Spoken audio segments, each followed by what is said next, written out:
Hello guys, nandito kami sa hospital. Ayan o,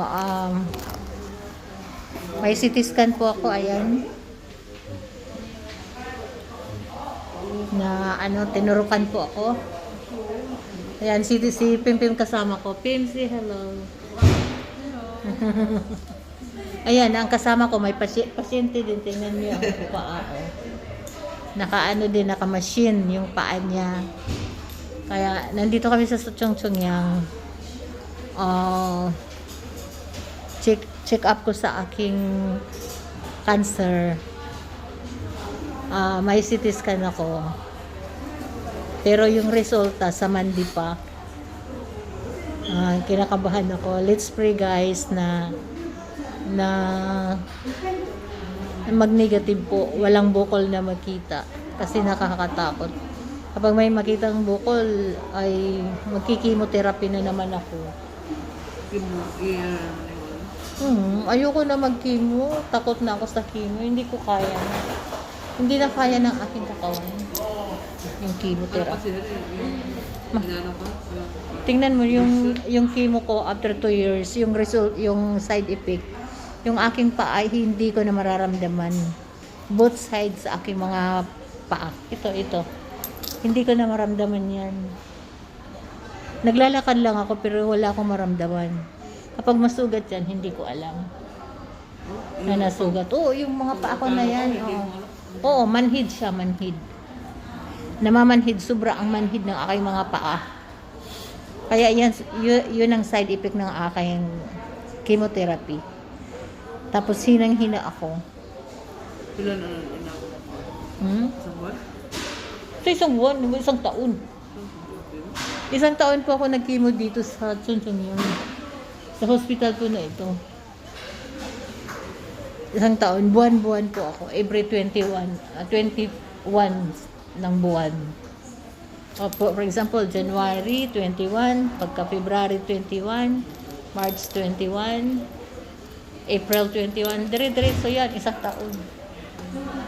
Monthly, tapos, di ba, COVID man to?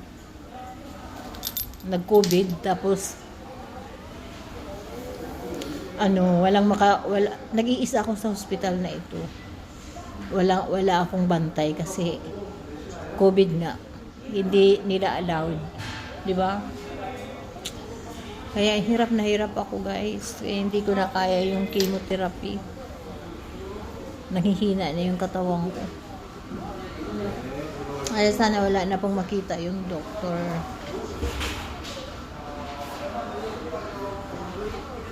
Grabe po naranasan ko sa chemotherapy. Ayan guys.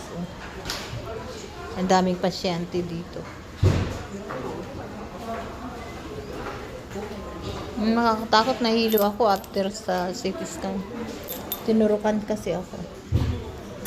Kapag meron kasi di ba, may tinusok sa akin, umiinit yung katawan ko. Umiinit lahat ng katawan ko.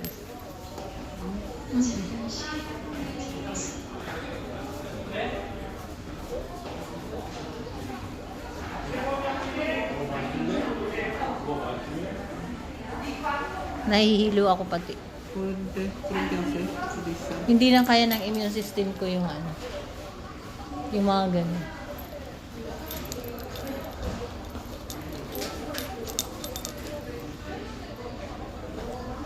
Hintayin ko lang ng 10 minutes. Magbibihis na ako. Kasi hospital hospital costume. Hospital costume po. Wala pa akong kain. Hindi ako pinakain within 8 hours. Hindi ka pwedeng kumain. Gutom na ako.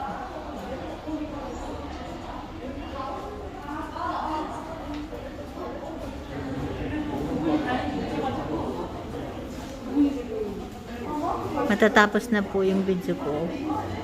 Thank you po sa inyong panonood. Pray for me. Thank you so much. Matatapos na yung video ko.